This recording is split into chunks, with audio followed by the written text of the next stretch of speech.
I'm moving out, but I'm also moving someone else in.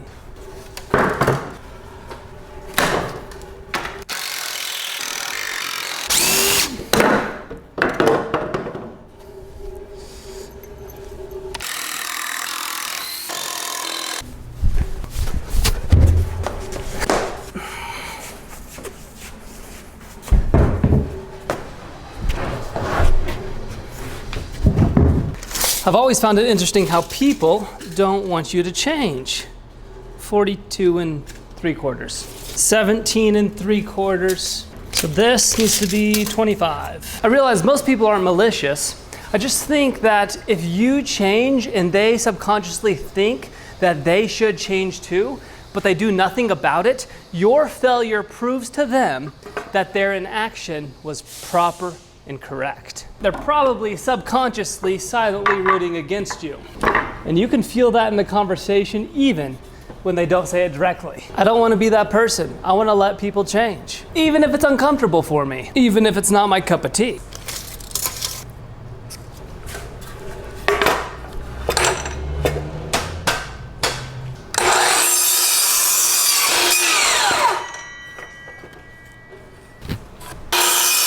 $37 1/4, 47 3/4, 10 1/2 is what we need.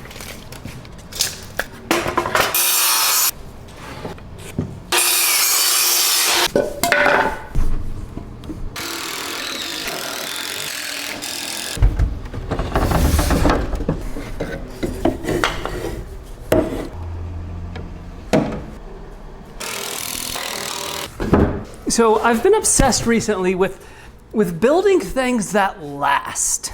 This is partially why YouTube videos kind of suck, is because the shelf life is pretty short. And as time progresses, there's more supply, and the shorter the video's shelf life becomes in most cases. This is why I wrote a book. Basically, the summation of an hour-and-a-half long video into a book, but it'll outlive that video. In 30, 40 years, someone can take that book and make that exact bow.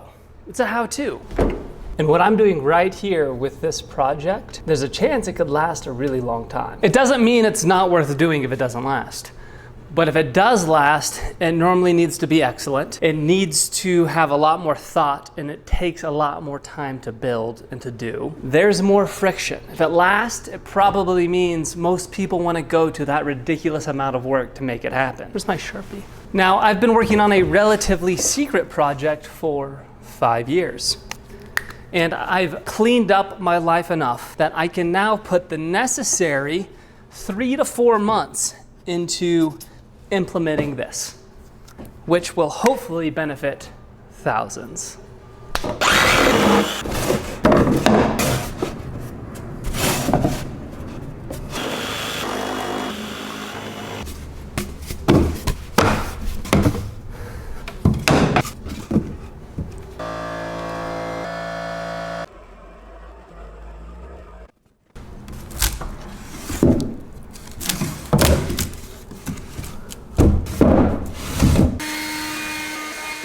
So it's a pretty simple concept. How can you offer a better product at a cheaper price? The very first bow I built was this bow. I built it because I didn't have money to buy one. It's about 10 years after I built this bow, I started an archery business. I ran that business for 5 years, and now I'm moving on. Not only that, but my YouTube videos have been out of this shop for a while, a few years now.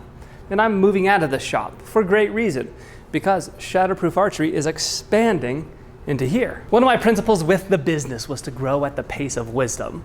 What does that mean? Well, it probably means different things to different people. But with that, I was always trying to be cautious to not offer too many products or too many things too quickly, with the fear of potentially moving too fast and not offering a solid product. But what's really cool, since my brother took over the business, is I have a lot more time than I used to. So with that time, well, I don't have more time, I'm just allocating it differently. But with that time, I am setting up the bow division of Shatterproof Archery in this workshop. You see, it's difficult to compete on bows.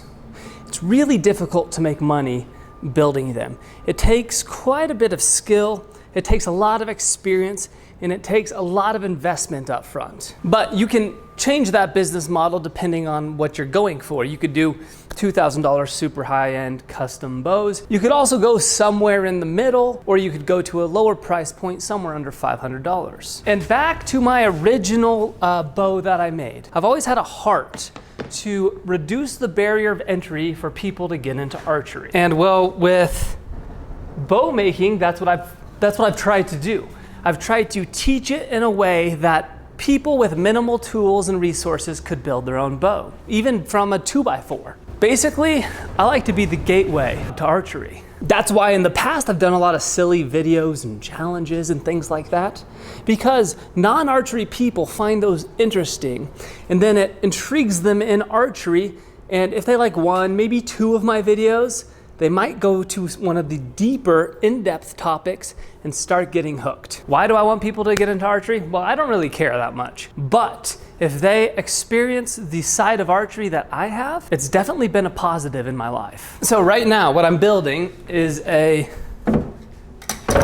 glue-up station. You see, to be able to offer a bow for under $500, I've built some custom bows where the materials cost more than $500. Materials, raw materials. So to be able to get the materials as cheap as possible and to be able to do the entire manufacturing process here in Colorado is going to take a little bit of creativity, but we can't sacrifice quality. That's one thing I'm not willing to do. I am willing to sacrifice maybe a particular look or a particular type of wood that's exotic for a cheaper cost, but I can change out that exotic wood for something more affordable and still make it shoot the same. With your eyes closed, it can feel like a $1,500 bow, but cost a quarter of that. So that's my mission, a 3-piece takedown bow. As a matter of fact, I've been testing bows over the past 5 years, all different designs. I already have the finished product done. I know exactly what it's gonna be. Now I have to build the systems so that I can train other people to come in and keep the quality to my expectations. Keep the quality so good that whether I build a bow, which I've been doing for a long time, or somebody on week 2 after training builds a bow, you won't be able to notice the difference. That comes down to the systems, the jigs that I'm going to build over the next few months. So this is where we put glue on the limbs. Over here is the form. Although the form is kind of proprietary because I invented a new system to glue up that's gonna help us provide this for you guys. Okay, so these tubes, what I can do is I can have 30 thou, 40 thou, 50 thou glass if I need to. Then I can have 20, 30, 40, 50, 60, 70, and 80 thou bamboo, all labeled in these categories, pre-cut to size. So when it's time to glue up the limbs, you can pull them out and do a quick glue up. Down here, you can see we've got the glue. Now this is just the beginnings of this. Let's continue building it. We're gonna need an oven here, and then we'll also need a place for the limb wedges. We'll have to attach some paper, glue spreaders, acetone, anything else for glue ups, all right here. The idea is that without moving at all, you can completely glue up, and then I can literally take one step right here, put it in the form. You see there's this ongoing argument or a debate maybe of, is continuous flow manufacturing better than batch manufacturing? Continuous flow or one-piece flow is where you take one project, one bow, one product, and take it through the entire process. So that goes from the processing and prepping material, to the glue up, to tapering the limbs, to fitting the limbs to the riser, to building the riser, whatever. The entire bow, one bow is built at a time, and then you go start over on bow number 2. Or should you batch it? Should I thin down 20 bow limbs, do 20 glue ups, build 20 risers, and so on? Now, people swear by both methods. I think it depends on the product you're making.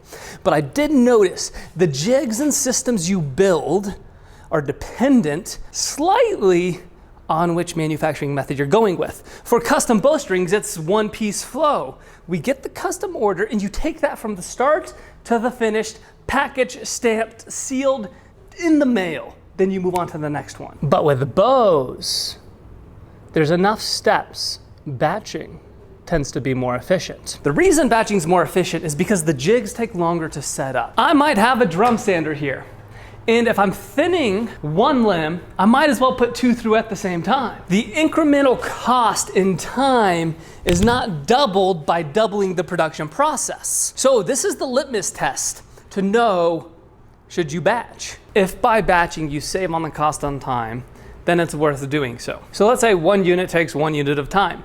2 units might take 1.95 units of time.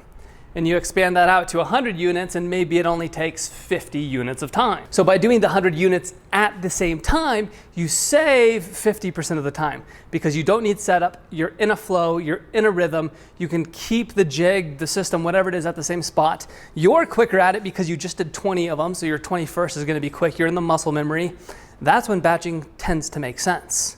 Another potential issue, batching's more expensive. You need more materials on hand. You've got to upfront that bill. But I am leaving the archery industry, so to speak, as a whole. Moving out of this shop, I don't have another shop to go to right now. Everything I'm building bow making is for Shatterproof Archery. And I'm exploring other scratches of life, other itches I have, other businesses I want to do. But for the next couple months, I'm building this system. I'm dialing in this bow. So while editing, I realized there could be some confusion with that last statement. I ran that business for 5 years and now I'm moving on.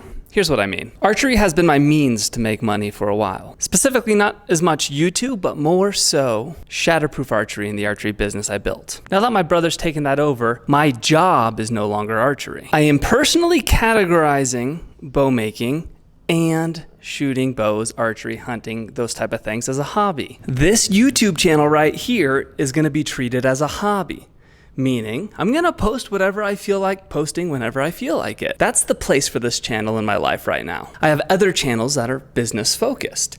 Those are strategically planned to market products and to build a specific brand to build a business and serve specific customers. This channel is just a creative outlet for me. Scratch an itch, document what I'm doing, be able to look back on memories. You may like some of this, you may not. That's okay. My goal is not to grow this channel. This is a personal thing for me that explores my creativity. So if you see something completely random and I'm cutting up a pineapple or something, that's why. No pressure here, just posting fun things. If you wanna follow, you can. If not, no biggie. So instead of being me, as far as it regards to bow making and archery, on this channel, it's just gonna be me still, but extended to everything I enjoy. Or maybe none of it, who knows? Maybe this will be my last video. In that case, see you in the next life.